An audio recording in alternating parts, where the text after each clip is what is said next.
out in the bush, often it was a bit hard to make your own music. If you were lucky, you had a guitar and you could play it, but often there wasn't even that.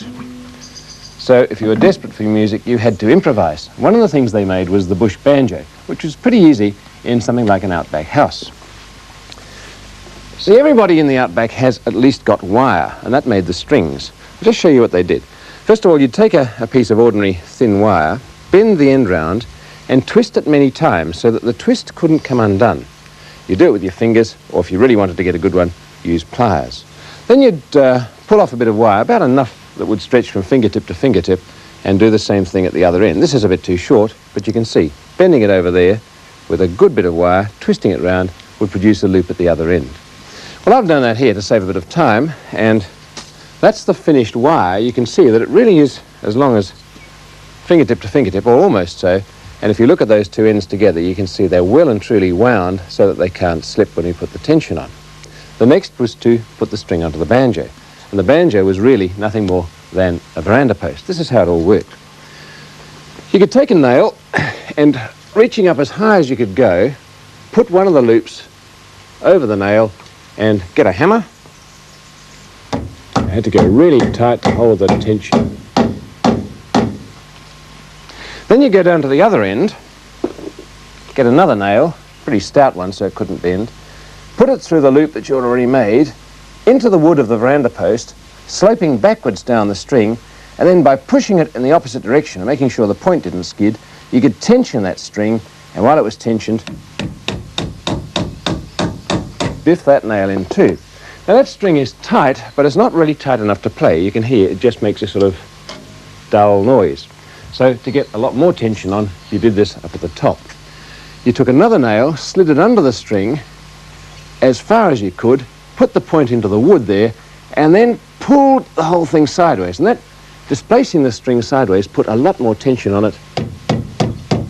And you can hear that if I pull it now. It's got a note, but it's buzzing because it's vibrating against the wood, so you had to lift it off with a bridge. That was just another chip of wood. You'd slide it under the string there, bring it up to the top, and by turning it on its edge, you took the string away from the wood where it wouldn't buzz, and you put a bit more tension, and I think you can hear that now. It's beginning to twang, but it's not very loud. And if you tried to play it, of course, you could shorten the string with your finger, just as you do on a double bass or a guitar, but again, it's very, very quiet. It wouldn't carry very far. Because a real guitar, just like a fiddle or a bass or something like that, gets its volume from its sounding box. That's a big box of air.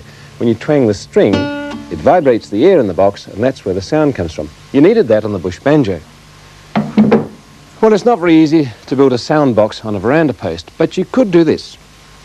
Out in the bush, they had tobacco tins. This is a film tin, same sort of thing. By placing that on the string instead of your finger, you could shorten or lengthen it, changing the note, and pluck it with the other hand. And the sound box, the tin itself, reverberated. It sounded quite a lot louder. You listen.